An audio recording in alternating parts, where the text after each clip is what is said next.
and nothing else must be looked at except the ballot. However, when the need arises to defend ourselves through whatever means necessary, we'll do so without hesitation. Yeah. You know that the International Criminal Court wants Vladimir Putin to face war crimes charges. It must start with Tony Blair. It must start with George Bush. It must go to Barack Obama. Then it can go to Putin. So let's get... Are you the proper person? I'm a proper guy. I mean, I don't want to go too far back into history, but at various times you failed to actually file a tax return on time. Right. You've been accused of different financial offences. You've never been convicted, but some of those charges were never brought to court. But you tell South Africans, despite your own history, you are the guy to run their economy. That's why. That's a mind of a lazy person who doesn't do his work. You will have to refer back to 15 years. I've grown up over a period of time, build a solid political party.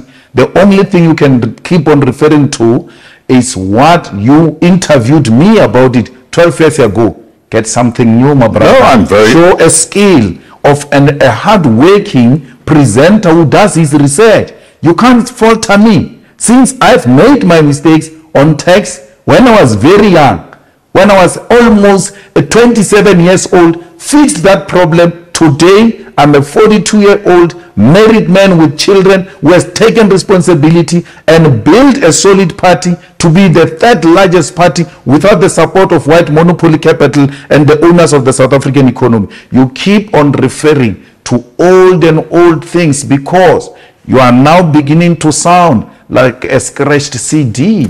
You have every right to tell me now. You have changed. Tell me of me now. I've been in Parliament for 10 years. Let's take one particular aspect of your policy positions. Yes. Do you think aligning yourself with Vladimir Putin is going to be good for South Africa? But that's what it is now. South Africa is in alliance with Russia, with India, with Brazil, with China. So why are you asking me as if it's some policy that is going to be implemented South Africa right after now, I took over? South Africa is in alliance with Russia now. South Africa right now calls itself non-aligned. In the context of the war, but these are two different things. South Africa is an ally of Russia. Now, the second question is, where does South Africa stand on the war? It says I'm a non-aligned in relation to war, but Russia remains South Africa's friend. So we cannot create confusion around there. Don't create an impression that it is Malema who's going to come and create an alliance with Russia. But there are some very specific... Actually, I will go beyond that. I will go beyond the friendship with Russia, and in the war, I will align with Russia, and I will even supply the weapons to Russia. Because Russia is in a war with imperialism, and any agenda that seeks to push back imperialist agendas is well within the policies of the EFF. You say quite clearly, I would arm Vladimir Putin. Yes. You know that the International Criminal Court wants Vladimir Putin to face war crimes charges. It must start with Tony Blair. It must start with George Bush. It must go to Barack Obama. Then it can go to Putin. So let's get this straight. You're saying to me that your policy, if you were in power in South Africa, is quite simple. That your enemy's enemy, and it seems you regard the US and its allies as the enemy, your enemy's enemy is your friend. Never mind if he's a suspected war criminal, never mind if the UN and the ICC say they have compelling evidence of Russian war crimes. You don't care. As far as you're concerned, my enemy's enemy is my friend. You're exaggerating, but another point which you don't want me to go there is that Tony Blair accepted that they were wrong about Saddam Hussein to an extent that he did an apology of a thug, right? You have never called for his arrest. A man admitting that I was wrong. To how many people died there, killed by those people. So all I'm saying is we are with President Putin because it's not enemy of my enemy.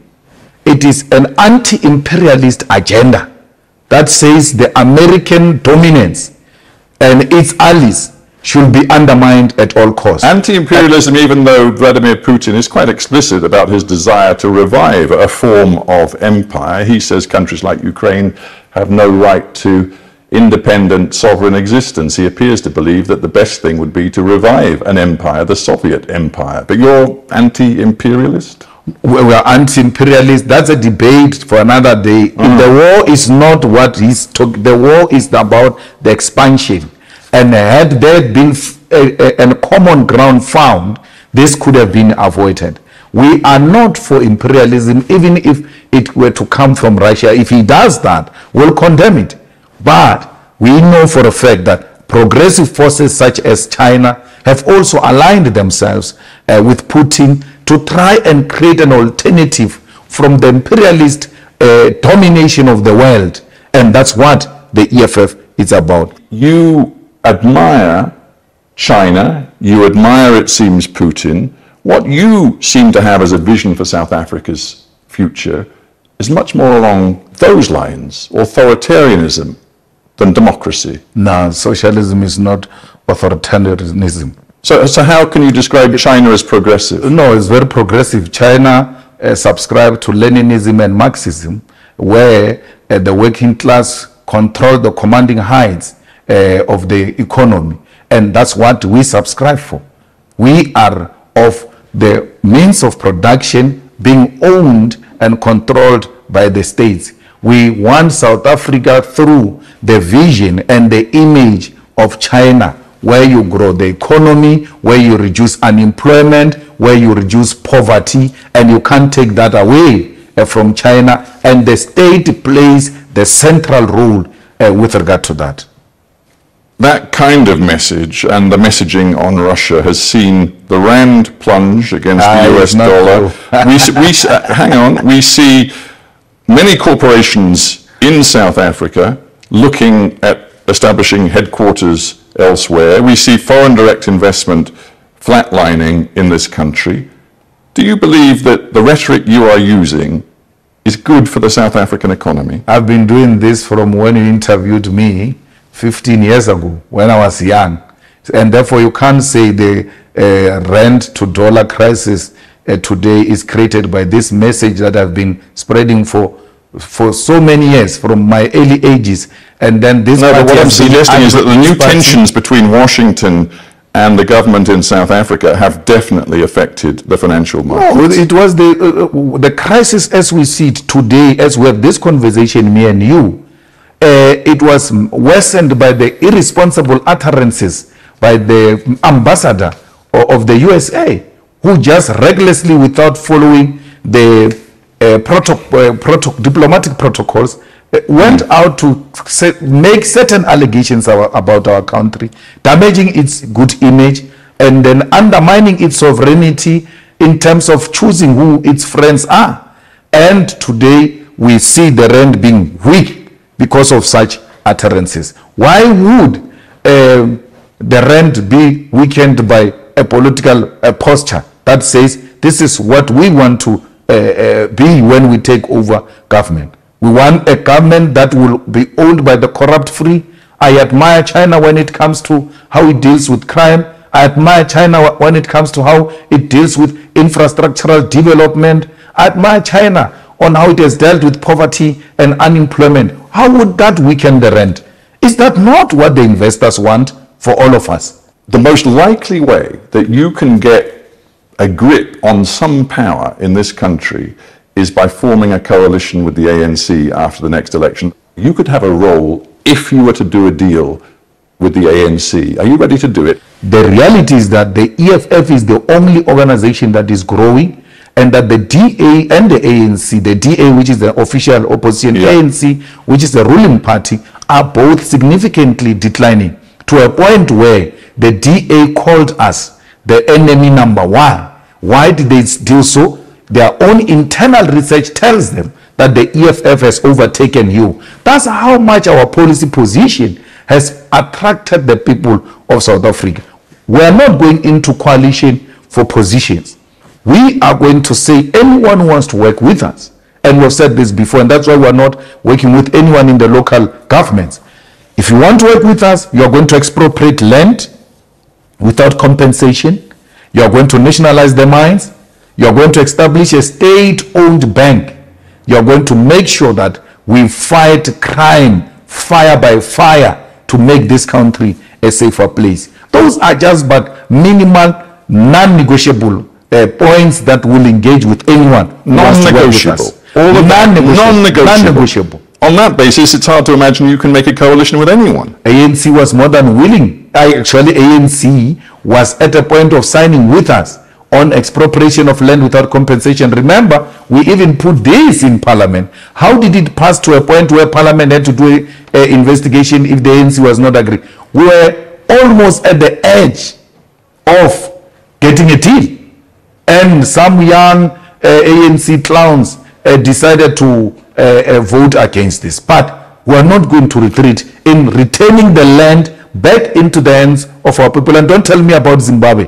This is going to be done through a democratic means, like we did, in consultation with all South Africans, black and white, on how best do we get the rest of our people owning the land and other strategic sectors of the economy. You know there are some South Africans, and let us be blunt, many white South Africans, yes, who fear Julius Malema. Some of them have said to me, if Malema gets to power or close to power, I will leave this country. Do you welcome their fear, or do you want to find ways to overcome their fear? I don't welcome their fear. Stephen, they said that about Mandela, the most celebrated Mandela. You're talking about me. They said if Mandela, a prisoner, becomes the president, we are leaving this country, and they left.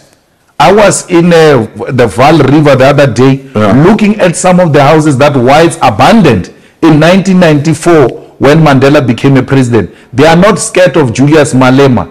They are scared of an independent black man who's not controlled by any white person, who's not controlled by London. Last year, you said this. It was after you'd questioned whether a particular white person, why they hadn't been located and, quote, taken to an isolated space where our supporters could attend to the guy properly. And you went on to say, you must never be scared to kill. A revolution demands that at some point there must be killing, because killing is part of the revolutionary act. Absolutely. This was last year. Absolutely. Absolutely. You can't say you're a revolutionary and then be scared to kill. But once you go killing people around, you are a terrorist. When you've got the support of the majority of your people to engage in war, and the majority of the people are with you, that is the revolution. It's not terrorism. And therefore, I'm not a terrorist. That's why I'm saying, at least for now, the conditions have not dictated that there should be anyone who should go to the bush and engage in war to kill. But if those conditions necessitate, will without hesitation do that. The same way the generations before us, when conditions necessitated, they were not scared to take up guns and shoot to kill. So I'm not saying anyone must be killed. All I'm saying is, let everybody come to the party. Let's build this one country and give away our privilege, but for the privilege of all. Your vision of South Africa's future, will it come through the ballot box, or will it come through what you call a revolution? It will come through the ballot box. A ballot box that produces a revolutionary party will unleash the revolution. And the revolution, when it is unleashed through democratically elected government, is the changing of the system, where you radically defeat capitalism and introduce a socialist state. We still believe in the EFF, fundamentally so, that the power to the people must be ushered in through the ballot.